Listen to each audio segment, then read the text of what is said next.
Friends, welcome back to my channel. ಹೇಗಿದ್ದೀರಾ? ಎಲ್ಲರೂ ಚೆನ್ನಾಗಿದ್ದೀರಾ? ನಾನು ಸಹ ತುಂಬಾ ಚೆನ್ನಾಗಿದ್ದೀನಿ. ನಾನಿವತ್ತು ನಿಮಗೆ ಪುಳಿಮುಂಚಿ ಫಿಶ್ ಫ್ರೈ ಹೇಗೆ ಮಾಡೋದು ಅಂತ ಹೇಳಿ ತೋರಿಸ್ತಾ ಇದ್ದೀನಿ. ವಿಡಿಯೋನ ಆದಷ್ಟು ಬೇಗ ಸ್ಟಾರ್ಟ್ ಮಾಡ್ತೀನಿ. ಅದಕ್ಕಿಂತ ಮುಂಚೆ ನನ್ನ ಚಾನಲ್ಗೆ ಯಾರ್ಯಾರು ಸಬ್ಸ್ಕ್ರೈಬ್ ಮಾಡ್ಕೊಂಡಿಲ್ಲ ಪ್ಲೀಸ್ ಸಬ್ಸ್ಕ್ರೈಬ್ ಮಾಡ್ಕೊಳ್ಳಿ. ಇಷ್ಟ ಆದರೆ ಲೈಕ್ ಮಾಡಿ, ಕಮೆಂಟ್ ಮಾಡಿ, ಜಾಸ್ತಿ ಜನಕ್ಕೆ ಶೇರ್ ಮಾಡಿ. Let's start the video. So ಫಸ್ಟಿಗೆ ಮಸಾಲೆ ಮಾಡ್ಕೊಳ್ಳೋದಕ್ಕೆ ನಾನೊಂದು ಪ್ಯಾನ್ನ ಇಟ್ಕೊಂಡಿದ್ದೀನಿ. ಅದಕ್ಕೆ ಒಂದು ಸ್ವಲ್ಪ ಆಯಿಲ್ನ ಹಾಕ್ಕೊಳ್ಬೇಕು. 1-2 ಸ್ಪೂನಷ್ಟು ಆಯಿಲ್ನ ಹಾಕ್ಕೊಂಡು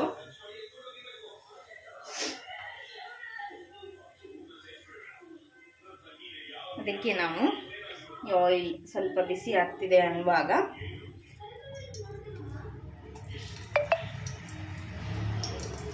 ಆನಿಯನ್,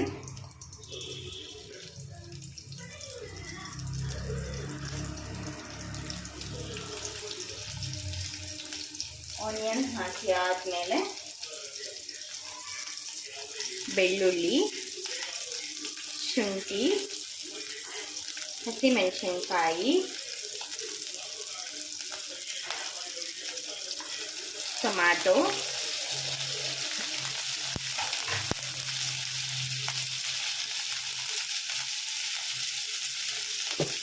ಆಮೇಲೆ ಎಲ್ಲ ಮಸಾಲ ಐಟಮ್ಗಳು,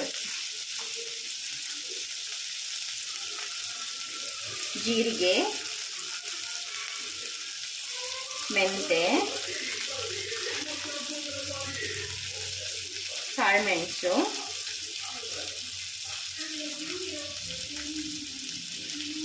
ಓಂಕಾಳು,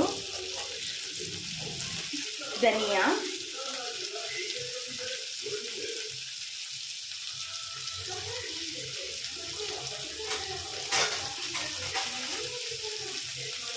ಇದಿಷ್ಟನ್ನು ಹಾಕಿ ಚೆನ್ನಾಗಿ ಫ್ರೈ ಮಾಡ್ಕೊಳ್ಳೋಣ.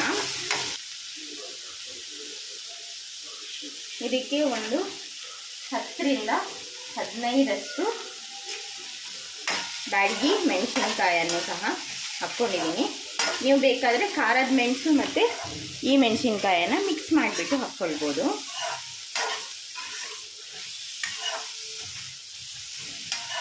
ಚೆನ್ನಾಗಿ ಇದೆಲ್ಲ ಸ್ವಲ್ಪ ಬಿಸಿ ಆಗಬೇಕು.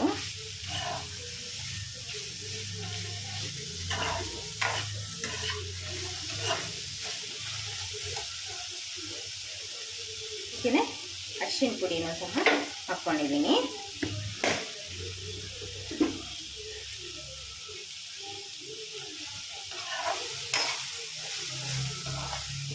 ಕೊಬ್ಬರಿ ಎಣ್ಣೆ ಏನಾದರೂ ಇದ್ದರೆ ಕೊಬ್ಬರಿ ಎಣ್ಣೆನೇ ಹಾಕ್ಕೊಳ್ಳಿ. ನನ್ನ ಹತ್ರ ಕೊಬ್ಬರಿ ಎಣ್ಣೆ ಇತ್ತು, ಬಟ್ ನಂಗೆ ಮರ್ತೋಯ್ತು. ನೆಕ್ಸ್ಟ್ ನಾನು ಅದು ಮಾಡಬೇಕಾದ್ರೆ ಕೊಬ್ಬರಿ ಎಣ್ಣೆನೇ ಹಾಕ್ಕೊತೀನಿ.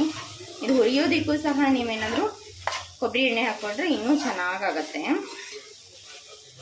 ಮೀನು ಸಾರಿಗೆ ಕೊಬ್ಬರಿ ಎಣ್ಣೆ ಹಾಕಿದ್ರೇ ಅದು ಕರಾವಳಿ ಸೊಗಡು ಅದರಲ್ಲಿ ಬರೋದು. ಇಲ್ಲ ಅಂತ ಹೇಳಿದ್ರೆ ಅದು ಚೆನ್ನಾಗಿ ಅನಿಸಲ್ಲ ಅಷ್ಟು. ಅಲ್ಲಿ ಕರಾವಳಿ ಸೈಡ್ ಥರ ಅನಿಸಲ್ಲ ಅಷ್ಟೇ. ಮತ್ತೆ ಚೆನ್ನಾಗೇ ಇರುತ್ತೆ, ಏನು ಪ್ರಾಬ್ಲಮ್ ಏನಿಲ್ಲ. ಕ್ಲೀನಾಗಿ ಹುರ್ಕೊಳ್ಬೇಕು. ಇದಕ್ಕೆ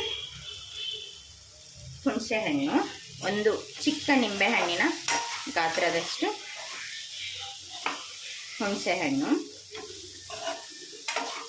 ಇದಿಷ್ಟು ಹುರ್ಕೊಂಡಾಗಿದೆ. ಈಗ ಗ್ಯಾಸ್ ಆಫ್ ಮಾಡಿಕೊಂಡು ಇದಿಷ್ಟನ್ನು ಮಿಕ್ಸಿ ಜಾರ್ಗೆ ಹಾಕ್ಕೊಂಡು ಸಣ್ಣದಾಗಿ ರುಬ್ಕೊಂಡು ಬರೋಣ. ಇದಕ್ಕೆ ಯಾವುದೇ ಥರದ ನಾವು ಕಾಯನ್ನು ಆ್ಯಡ್ ಮಾಡೋದಿಲ್ಲ. ಒಳ್ಳೆ ಕಡಕ್ಕಾಗಿರತ್ತೆ.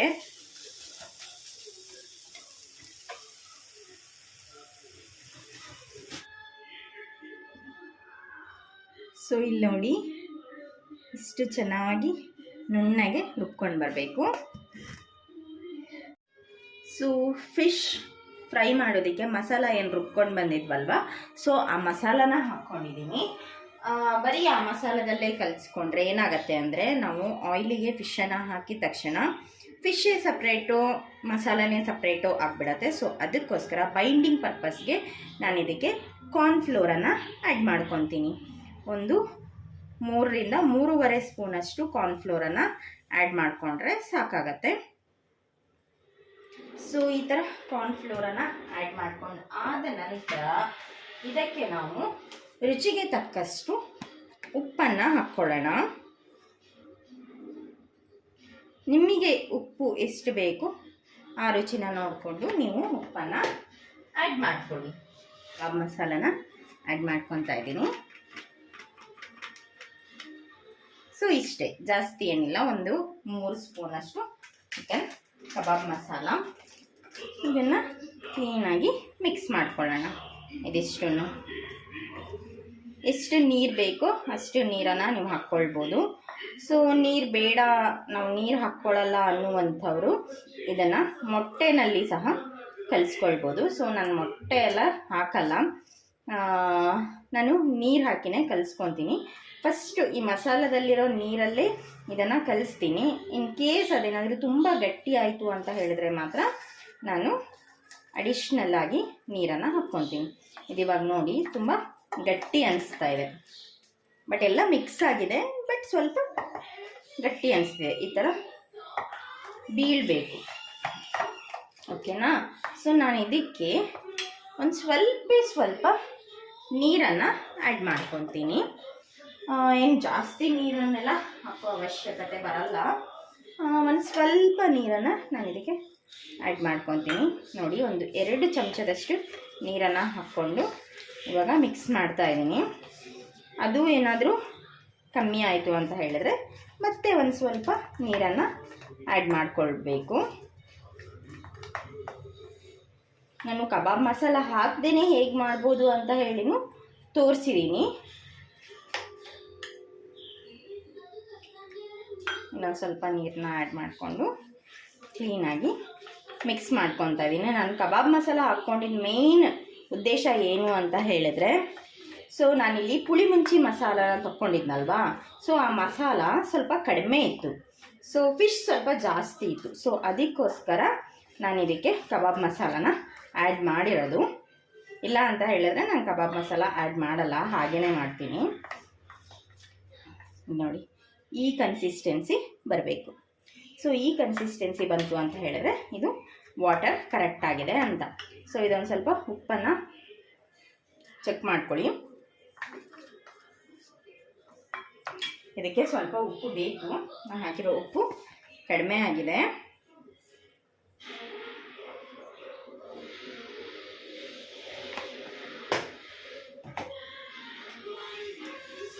ಫಿಶ್ಶಿಗೆ ಹಾಕಿ ಕಲಿಸಿದ ಮೇಲೆ ನಮ್ಗೆ ಉಪ್ಪೆಲ್ಲ ಹಾಕ್ಕೊಳ್ಳೋದಕ್ಕೆ ಸರಿ ಆಗಲ್ಲ. ಸೊ ಅದಕ್ಕೋಸ್ಕರ ಈ ಮೊಮೆಂಟಲ್ಲೇ ಸ್ವಲ್ಪ ಉಪ್ಪು ಜಾಸ್ತಿನೇ ಇರಲಿ, ಓಕೆನಾ? ಅದು ಫಿಶ್ಶಿಗೆಲ್ಲ ಹಚ್ಚಿದಾಗ ಅದು ಕರೆಕ್ಟ್ ಆಗತ್ತೆ. ಬರೀ ಈ ಮಸಾಲೆನೇ ನೀವು ಟೇಸ್ಟ್ ಮಾಡಿದಾಗ ಉಪ್ಪು ಸ್ವಲ್ಪ ಜಾಸ್ತಿನೇ ಇರಲಿ. ಈಗ ನಾನು ಇದನ್ನು ಏನು ಮಾಡ್ತೀನಿ ಅಂತ ಹೇಳಿದ್ರೆ, ಫಿಶ್ಶಿಗೆಲ್ಲ ಈ ಮಸಾಲೆನ ಹಚ್ಕೊತೀನಿ. ನಾನಿಲ್ಲಿ ಬಾಂಗ್ಡಾ ಫಿಶನ್ನು ತೊಗೊಂಡಿದ್ದೀನಿ. ಸೊ ಇದನ್ನು ಕ್ಲೀನಾಗಿ ತುಂಬ ದೊಡ್ಡಕ್ಕಿದೆ, ಸೊ ಅದಕ್ಕೋಸ್ಕರ ಆದಷ್ಟು ಸ್ವಲ್ಪ ಕ್ಲೀನಾಗಿ ಹಚ್ಕೊಳ್ಬೇಕು, ಒಳಗಡೆ ಎಲ್ಲ ತಾಗೋ ಥರ ಹಚ್ಕೊಳ್ಬೇಕು. ಸೊ ಈ ಥರ ಎಲ್ಲ ಫಿಶ್ಶಿಗೂ ಸಹ ಹೀಗೆ ಹಚ್ಕೊಳ್ಳೋಣ.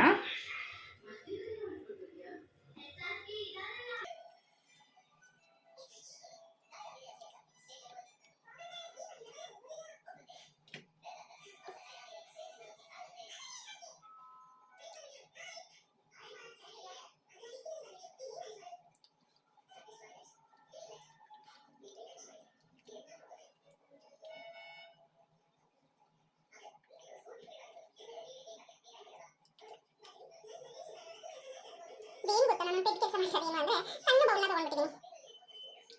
ಇಷ್ಟೆಲ್ಲ ಮಸಾಲೆ ಹಚ್ಚಿದ್ಮೇಲೆ ಸರಿ ಆಗುತ್ತೆ ಬೌಲು, ಬಟ್ ಇವಾಗ ಹಚ್ಚೋದಕ್ಕೆ ತುಂಬ ಇಕ್ಕಟ್ಟು ಅನಿಸ್ತಾ ಇದೆ. ನಾನು ಪ್ಲೇಟಿಗೆ ಹಾಕ್ಕೊಳ್ಬೇಕಿತ್ತು, ಬಟ್ ನಾನು ಇದಕ್ಕೆ ಹಾಕ್ಕೊಂಡ್ಬಿಟ್ನಾ. ಸೊ ಅದಕ್ಕೋಸ್ಕರ ಇದು ತುಂಬ ಸಣ್ಣದು ಅನಿಸ್ತಾ ಇದೆ. ಸೊ ಈಗ ಫಿಶ್ ಎಲ್ಲ ಹಚ್ಚಿ ಆಗಿದೆ. ಇದನ್ನು ನಾನು ಫ್ರಿಜ್ಜಲ್ಲಿ ಮ್ಯಾರಿನೇಷನ್ ಅಂತ ಇರ್ತೀನಿ. ಒಂದು ಹಾಫ್ ಆನ್ ಅವರ್ ಮ್ಯಾರಿನೇಷನ್ ಆದಮೇಲೆ ಇದನ್ನು ಫ್ರೈ ಮಾಡ್ಕೊಳ್ಳೋದು ತಿಂತಾ ಇರೋದು ಸೂಪರ್ ಆಗಿರುತ್ತೆ. ಸೊ ಈಗ ಒಂದು ಹಾಫ್ ಆನ್ ಅವರ್ ಮ್ಯಾರಿನೇಟ್ ಮಾಡಾಗಿದೆ. ಸೊ ಆ ಫಿಶನ್ನು ಫ್ರೈ ಮಾಡ್ಕೊಳ್ಳೋದಕ್ಕೆ ಅಂತ ಹೇಳಿ ಒಂದು ಪ್ಯಾನನ್ನು ಇಟ್ಕೊಂಡಿದ್ದೀನಿ. ಸೊ ಆ ಪ್ಯಾನಿಗೆ ನಾನು ಕೊಬ್ಬರಿ ಎಣ್ಣೆ, ತೆಂಗಿನ ಎಣ್ಣೆನ ಆ್ಯಡ್ ಮಾಡ್ಕೊತಾ ಇದ್ದೀನಿ. ನಾನಿಲ್ಲಿ ಶಾಲೋ ಫ್ರೈ ಮಾಡ್ಕೊಳ್ಳೋದು, ಡೀಪ್ ಫ್ರೈ ಮಾಡ್ಕೊಳ್ಳಲ್ಲ, ಶಾಲೋ ಫ್ರೈ ಮಾಡ್ಕೊತೀನಿ. ಸೊ ಅದಕ್ಕೋಸ್ಕರ ಸ್ವಲ್ಪ ತೆಂಗಿನ ಎಣ್ಣೆನ ಹಾಕ್ಕೊಂಡ್ರೆ ಸಾಕಾಗುತ್ತೆ, ಏನು ಜಾಸ್ತಿ ಹಾಕ್ಕೊಳ್ಬೇಕು ಅನ್ನೋದೇನಿಲ್ಲ.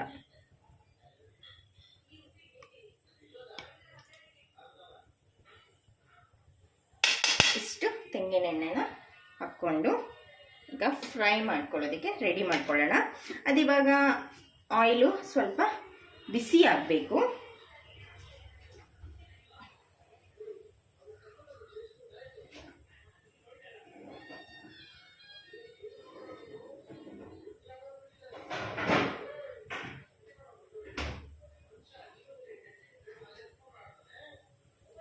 ನೋಡಿ, ಫ್ರಿಜ್ಜಲ್ಲಿ ಮ್ಯಾರಿನೇಟ್ ಮಾಡಿಟ್ಟಿರುವಂತಹ ಫಿಶ್ ಎಷ್ಟು ಚೆನ್ನಾಗಿ ಮಸಾಲೆ ಎಲ್ಲ ಹಿಡ್ಕೊಂಡಿರತ್ತೆ. ಇದಿವಾಗ ಎಣ್ಣೆ ಕಾದಿದೆ. ನಾವು ಈ ಫಿಶನ್ನು ಇದರೊಳಗೆ ನಿಧಾನಕ್ಕೆ ಬಿಟ್ಕೊಳ್ಳೋಣ.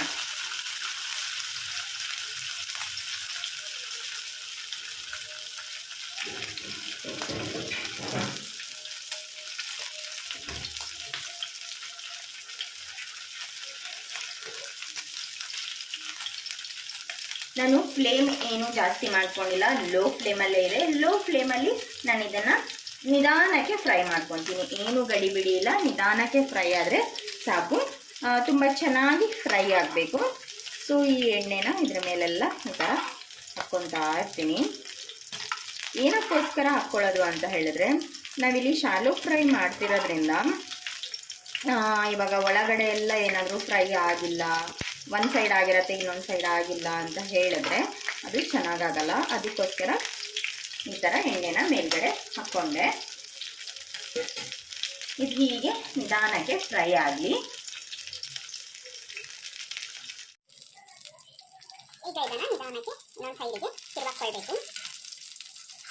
ತಳ ಹಿಡಿದಿದ್ರೆ ನಿಧಾನಕ್ಕೆ ಬಿಡಿಸ್ಕೊಳ್ಳಿ, ಇಲ್ಲ ಅಂತ ಹೇಳಿದ್ರೆ ಇದಾಗತ್ತೆ. ಸಿಡಿತಾ ಇದೆ ಇದು ಫುಲ್.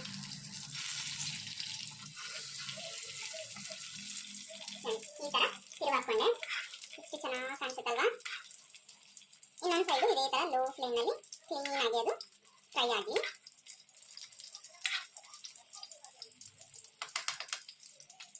ಎಲ್ಲೂ ಸಹ ಮಸಾಲೆನೇ ಆಯಿಲಲ್ಲಿ ಸಪ್ರೇಟ್ ಆಗಿರೋದು, ಫಿಶ್ ಸಪ್ರೇಟ್ ಆಗಿರೋದು ಆಗಿಲ್ಲ. ಏನಕ್ಕೋಸ್ಕರ ಅಂತ ಹೇಳಿದ್ರೆ ನಾವು ಕಾರ್ನ್ ಫ್ಲೋರ್ ಅನ್ನ ಹಾಕೊಂಡಿರೋದ್ರಿಂದ, ಕಾರ್ನ್ ಫ್ಲೋರ್ ಹಾಕೊಳ್ಳೋದು ಇಷ್ಟೇ ಕಾರಣಕ್ಕೋಸ್ಕರ ಕ್ಲೀನಾಗಿ ಬೈಂಡ್ ಆಗುತ್ತೆ ಅಂತ ಹೇಳಿಬಿಟ್ಟು.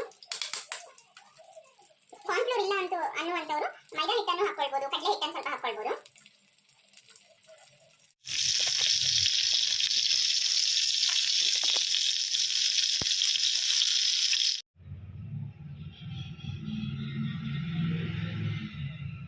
ವಾವ್ ಗಾಯ್ಸ್, ಈ ಥರ ನೀವು ಫಿಶ್ ಫ್ರೈ ಮಾಡಿಕೊಂಡು ತಿಂತಾ ಇದ್ದರೆ